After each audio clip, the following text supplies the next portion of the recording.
जो high court रहते हैं उस हाई कोर्ट में भी एक चीफ जस्टिस ऑफ इंडिया रहता है, यानी chief justice of high court रहता है, इंडिया नहीं सॉरी। तो chief justice of high court से पूछते हैं कि आपके पास क्या क्या, राष्ट्रपति कहते हैं कि देखिए सुप्रीम कोर्ट में 2-4 जजों की कमी है, अगर आप दे सकते हैं तो आप क्या कहते हैं, कृपया आप दे। अभिलेख न्यायालय क्या कहा गया, अभिलेख न्यायालय। देखिए अभिलेख न्यायालय मतलब इसका एक प्रकार का कानून है, एक छोटा सा कानून है, कानून क्या, एक प्रकार का छोटा सा कानून, यानी सुप्रीम कोर्ट के लिया गया हर एक फैसला अपने आप में क्या होता है, कानून बनता है, कानून बन जाता है।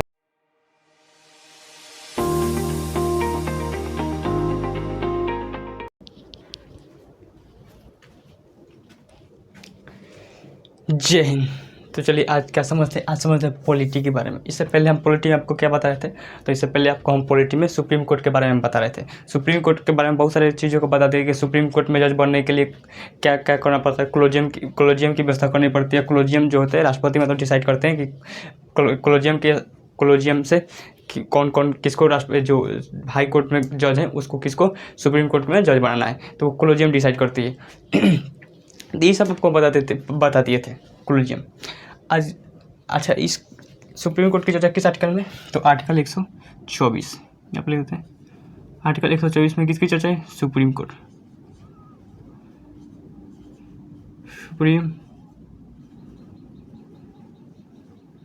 सुप्रीम कोर्ट किसकी चर्चा है, सुप्रीम कोर्ट की चर्चा है आर्टिकल 124 में। तो ये आपको बता दिए कोलोजियम सुप्रीम कोर्ट में जज बनने के लिए क्या होना चाहिए। सुप्रीम कोर्ट में जज बनने के लिए पहला तो 5 वर्ष वकील रहे, जज रहे हों किसी भी हाई कोर्ट में, या फिर 10 वर्ष किसी भी हाई कोर्ट में वकील रहे हों। उसके बाद कोलोजियम डिसाइड करती है, यानी राष्ट्रपति के नज़र में अच्छे जानकार हो तो वो राष्ट्रपति जो होते हैं वो कोलोजियम की सलाह मानते हैं। तो ये तो आपको हम बता दिए थे। अब इससे आगे पढ़ना है आर्टिकल 125। आर्टिकल 125 में क्या है, सुप्रीम कोर्ट में जो जज है, सुप्रीम कोर्ट में जज कितने हैं, देखिए सुप्रीम कोर्ट के जजों का वेतन है। इसमें क्या था, वेतन सुप्रीम कोर्ट के जजों का क्या है, वेतन है। अभी सुप्रीम कोर्ट में 34 जज है, एक चीफ जस्टिस ऑफ इंडिया, जैसे 33 प्लस एक चीफ जस्टिस ऑफ इंडिया कुल मिलाकर 34 जज है। अच्छा, वर्तमान में चीफ जस्टिस इंडिया कौन है, डी.वाई. चंद्रचूड़। अभी वर्तमान में जो सुप्रीम कोर्ट के जज हैं वो डी.वाई. चंद्रचूड़ हैं। तो ये इनका वेतन दिखता है। तो देखिए जो इस 33 जज हैं, ये जो 33 जज हैं इनका जो वेतन होता है वो कितना होता है, 2,50,000। 2 लाख किस तरह से लिखे, 2 लाख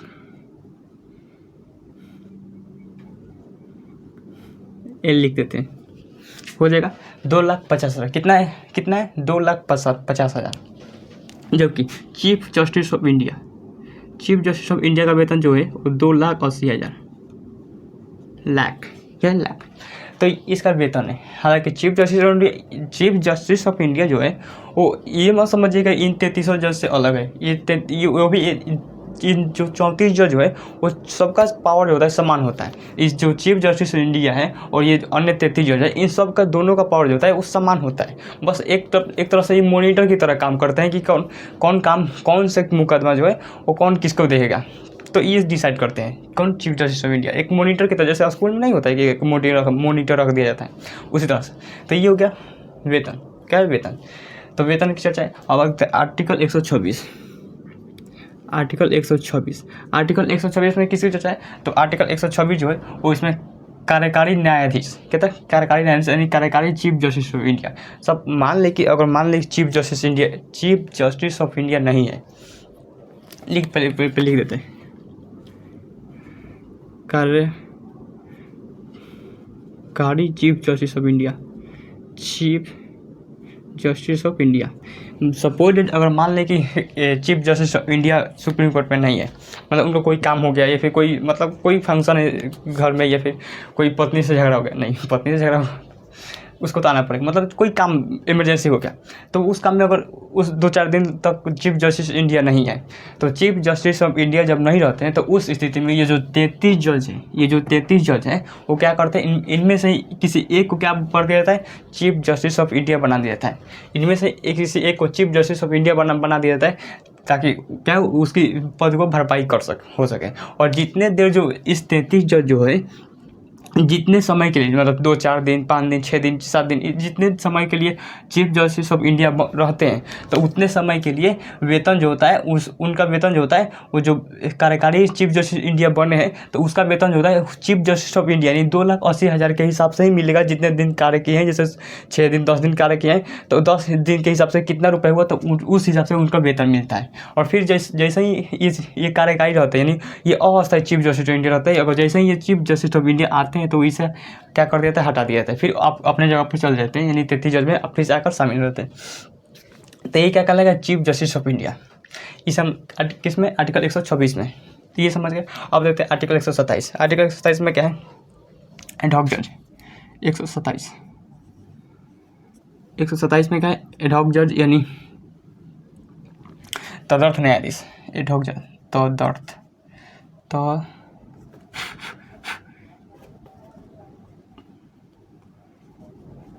तदर्थ न्यायाधीश।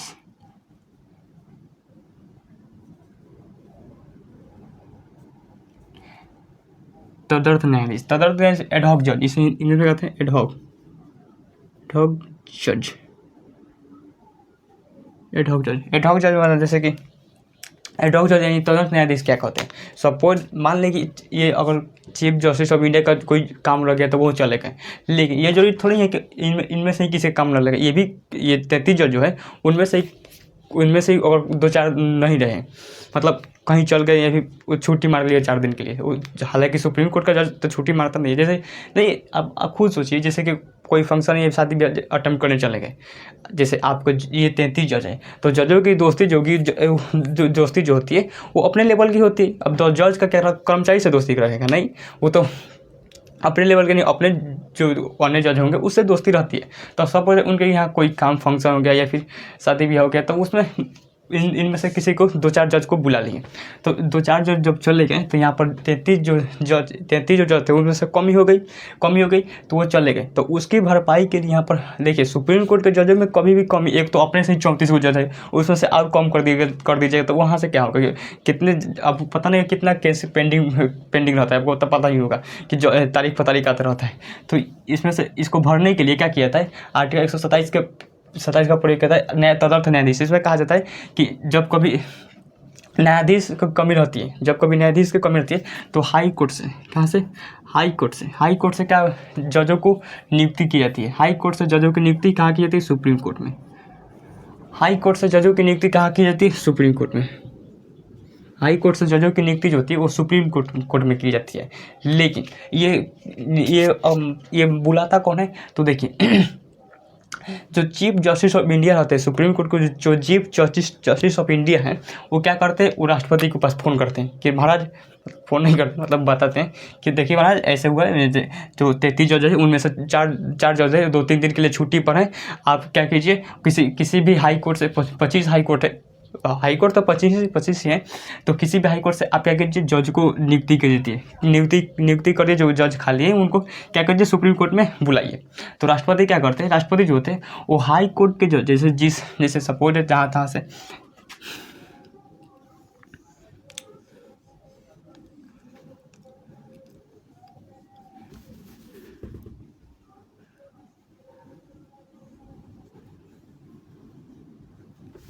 इतना नहीं। अब जहाँ तहाँ से हाई कोर्ट होगा, 25 हाई कोर्ट है, या कोई यहाँ high court, Patna high court यहाँ पर हो जाएगा, जहाँ तहाँ लखनऊ हाई कोर्ट, गुजरात में अहमदाबाद हाई कोर्ट, जहाँ तहाँ हाई कोर्ट है, Bangalore high court, Tamil Nadu Chennai high court, ये बहुत सारे हाई कोर्ट 25 हाई कोर्ट है। तो उसमें से बताइए, उसमें से क्या करते हैं, राष्ट्रपति पूछते हैं जो हाई कोर्ट रहते हैं उस हाई कोर्ट में भी एक चीफ जस्टिस ऑफ इंडिया रहता है, यानी chief justice of high court रहता है, इंडिया नहीं सॉरी। तो chief justice of high court से पूछते हैं कि आपके पास क्या राष्ट्रपति कहते हैं कि देखिए सुप्रीम कोर्ट में 2-4 जजों की कमी है, अगर आप दे सकते हैं तो आप क्या कीजिए, कृपया आप दे दीजिए। तो वो कहेंगे कि ठीक है, हमारे यहाँ 2 जज हम अब क्या कर सकते हैं, प्रोवाइड कर सकते हैं। अगर मान लें कि सपोज 4 जज की कमी है यहाँ पर, तो अगर कहेंगे कि देखिए हम 2 ही जज दे सकते हैं, ज़्यादा नहीं, क्योंकि हाई कोर्ट में भी लोग, हाई कोर्ट में जज तो बैठे नहीं रहते हैं, वो भी केसों की सुनवाई करते रहते हैं, तो वो खाली तो बैठे नहीं है। तो क्या करते हैं, वो 2 जज दे दिए, 2 जज, तो ma'am suppose Patna high court जो था वो 2 जज दे दिया, अभी बच गए 2 जज। तो किसी मान एक जज होता है वो कौन दे दिया, लखनऊ हाई कोर्ट। उसके बाद एक और जज दे दिया यहाँ पर दक्षिण भारत से केरल हाई कोर्ट, या फिर हाँ केरल हाई कोर्ट। तो क्या हो गया, पूर्ति हो गया। देखिए जरूरी नहीं कि आप एक ही जगह से मिल जाए तो और भी ठीक है, और एक अलग अलग से मिल जाए तो कोई बात नहीं, भरना चाहिए, बस क्या था, भरना चाहिए। तो 25 जज में से कोई ना कोई जज तो दे ही देगा।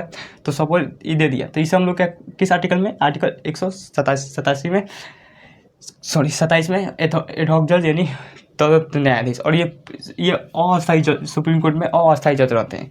जैसे ही अगर ये जज जो छुट्टी पर थे वो आते हैं तो फिर इनको हटा दिया जाता है, क्या था, फिर इनको हटा दिया जाता है।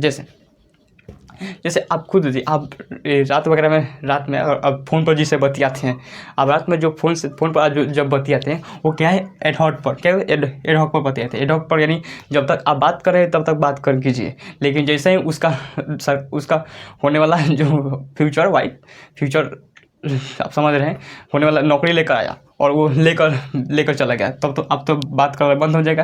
तो आप क्या हो जाएंगे, फिर से अपनी जगह पर चले आएंगे। तो उसी तरह से एडहॉक जो होता है वो तब जब तक काम करे तब तक तो काम करे, लेकिन जैसे ही वो लोग वापस आए तो ये फिर आप वापस आ जाएगा अपने हाई कोर्ट में। ये हो गया।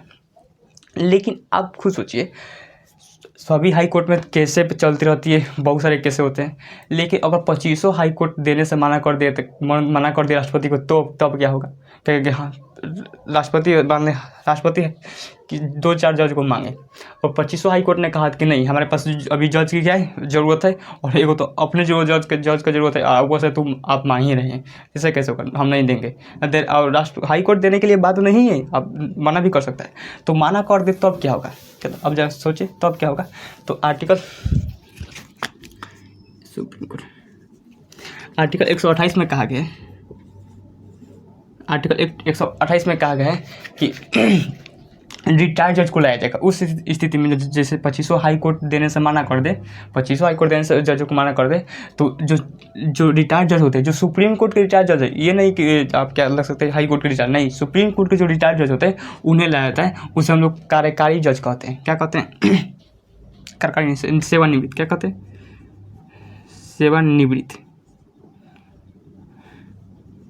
सेवानिवृत्त जज।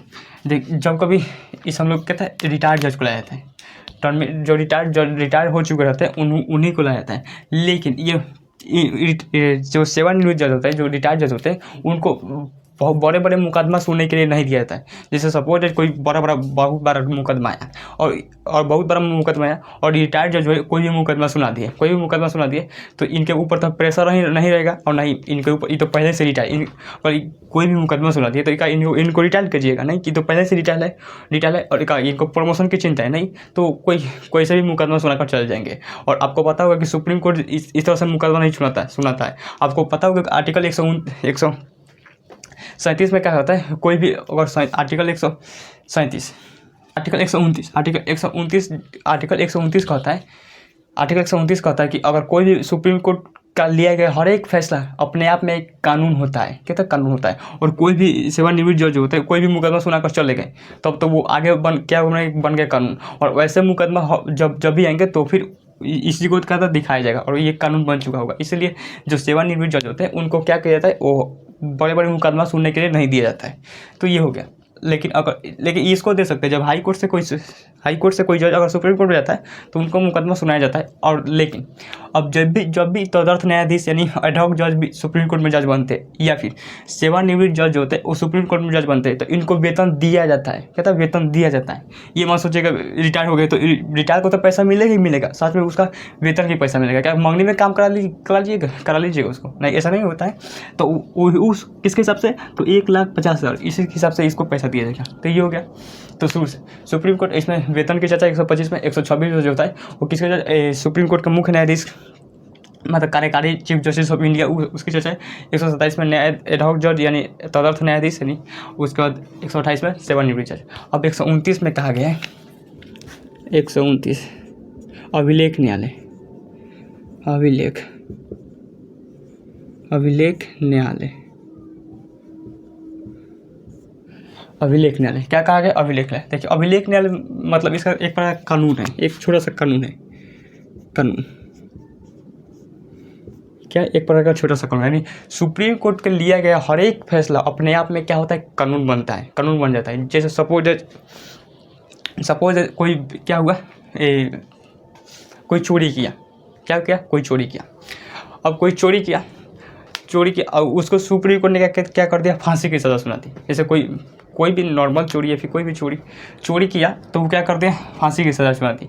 जैसे सोना या फिर ज्वेलरी या फिर कुछ भी चोरी किया और फांसी की सज़ा सुना दी। फांसी ऐसे छोटे मोटे फांसी पर सज़ा नहीं सुना जाता, लेकिन सपोज अगर सुना दिया, अगर फांसी की सज़ा सुना दिया तो अगर इसी समय से क्या बन जाएगा? वो रूल मतलब एक कानून बन जाएगा। यानी अब जब भी कोई भी व्यक्ति चोरी करेगा उसको फांसी दिया जाएगा। क्या था? फांसी दिया जाएगा। अगर नहीं दिया जाएगा तो वो जो मुकदमा सुनाया गया है उसका वीडियो क्लिप मतलब दिखाया जाएगा कि ये देखिए, सुप्रीम कोर्ट को दिखाया जाएगा कि देखिए आप ही ने चोरी के मामले पर फांसी की सज़ा दिया है, तो इसको भी क्या हमारा खेल से खीरा चोरी कर लिया है, आप इसे फांसी दीजिए। अब सुप्रीम कोर्ट कहेगा ऐसे कैसे?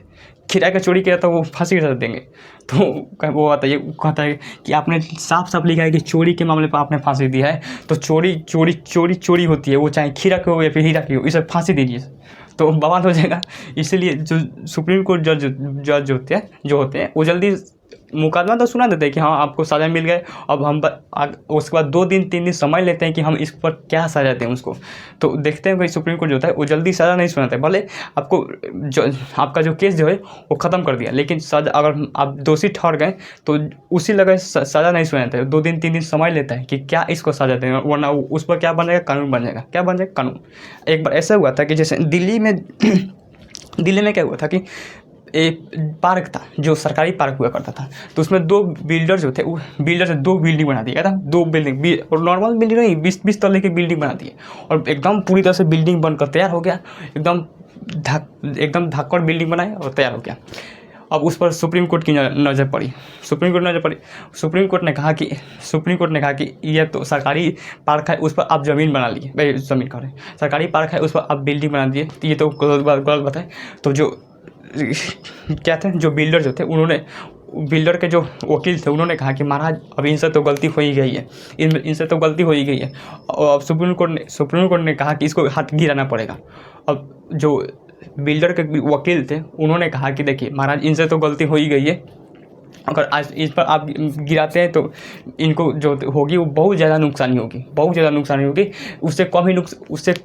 ज़्यादा नुकसानी होगी। अगर बिल्डिंग गिरता है तो बहुत ज़्यादा नुकसान हो जाएगा। इससे अच्छा हम क्या करते हैं, उतने ही जो जितना जगह में हम लोग पार्क था उससे 2 गुना जगह पर किसी और जगह पर उसे 2 गुना पार्क हम बना कर दे देते हैं। तो लेकिन सुप्रीम कोर्ट में नहीं माना, उससे बिल्डिंग को गिरा ही दिया। अब जो सोचिए उस बिल्डर को कितना नुकसान पहुंचा होगा। लेकिन अगर उस स्थिति में अगर सुप्रीम कोर्ट उसे छोड़ देता तो वो क्या बन जाता? कानून बन जाता। और जब कानून बन जाता तो सुप्रीम कोर्ट हर एक जो बिल्डर है वो हर एक सरकारी पार्क को कब्जाना शुरू करते, और अच्छे जगह पर पार्क जो होता है, अच्छे जगह पर होता है। गाँव में पार्क थोड़ी देखने को मिलेगा, नहीं, गाँव में पार्क खोल देगा सरकार तो उसे कोड़ कर रद्द कर देंगे। तो अच्छे जगह पर क्या होता है, सरकार पार्क बनाती है और सारा जो बिल्डर थे वो पार्क को कब्जाना शुरू करते हैं और बिल्डिंग बना देते हैं और सरकार से कहते हैं कि हम आप इसे 2 गुना जगह पर कहीं खेत में कहीं और जगह का क्या कर देते, पार्क बना देते हैं। तो बताइए इससे बहुत ज़्यादा नुकसान होता है। इसीलिए सुप्रीम कोर्ट जो होती है वो फैसला जो लेती है वो बहुत सोच समझ के लेती है, ऐसे नहीं। तो ये हो गया अभिलेख न्यायालय। अब इससे आगे देखते हैं अभिलेख न्यायालय में कोई भी लिया गया फैसला जो होता है हर एक कानून होता है। क्या होता है? कानून होता है। अब आर्टिकल 130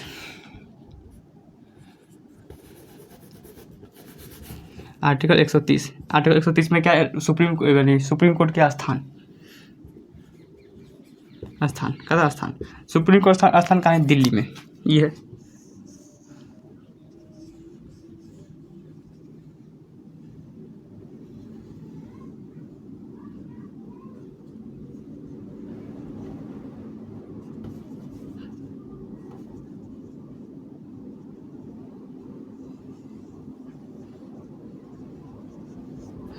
अरे मान लीजिए भारत है तो दिल्ली, सुप्रीम कोर्ट का स्थान कहाँ है? दिल्ली। यहाँ पर दिल्ली। क्या है, दिल्ली है। दिल्ली में सुप्रीम कोर्ट का स्थान है, दिल्ली में सुप्रीम कोर्ट का स्थान है।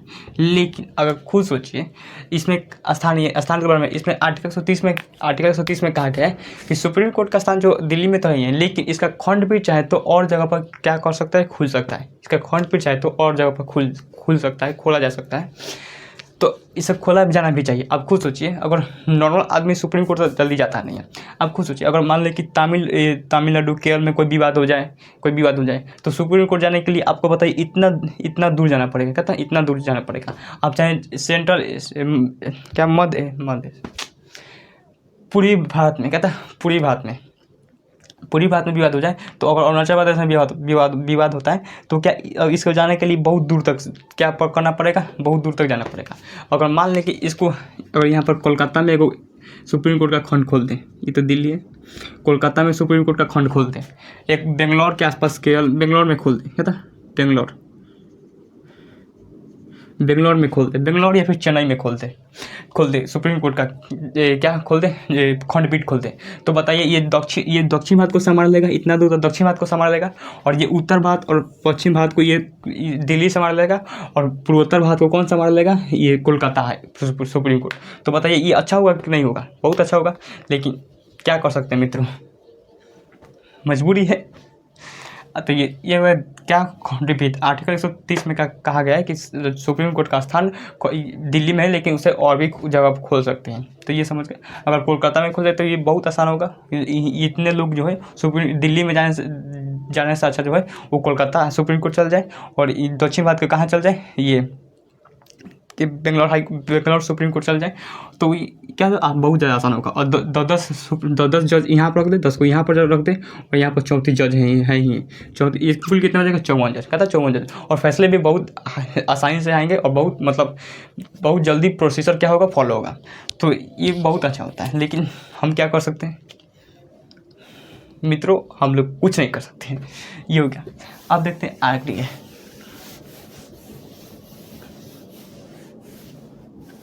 ये हो गया। अब देखते हैं आर्टिकल 131। आर्टिकल 131 में कहा गया सुप्रीम कोर्ट का मूल अधिकार या फिर प्रारंभिक अधिकार। आर्टिकल प्रारंभिक या फिर मूल अधिकार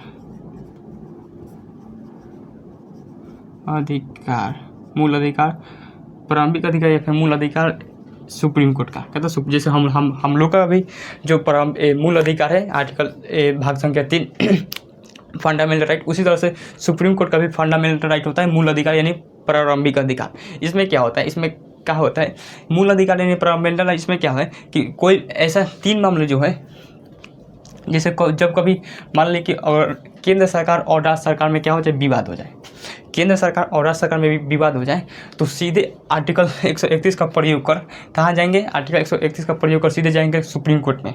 क्या हो जाए,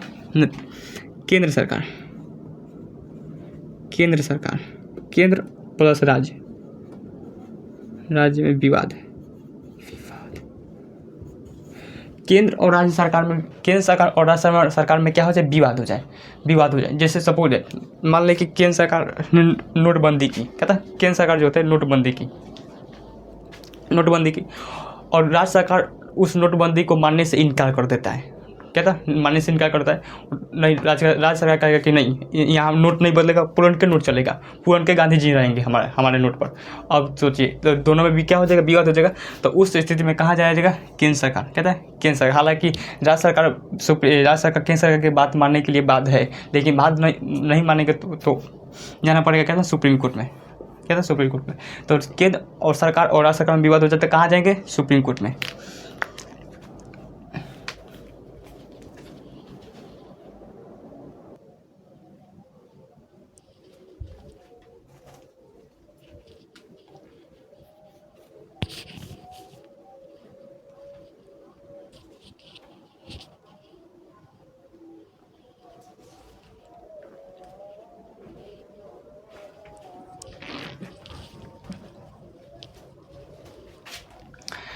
तो देखिए आर्टिकल 131 क्या कहता है, प्रारंभिक अधिकार या फिर मूल अधिकार सुप्रीम कोर्ट का।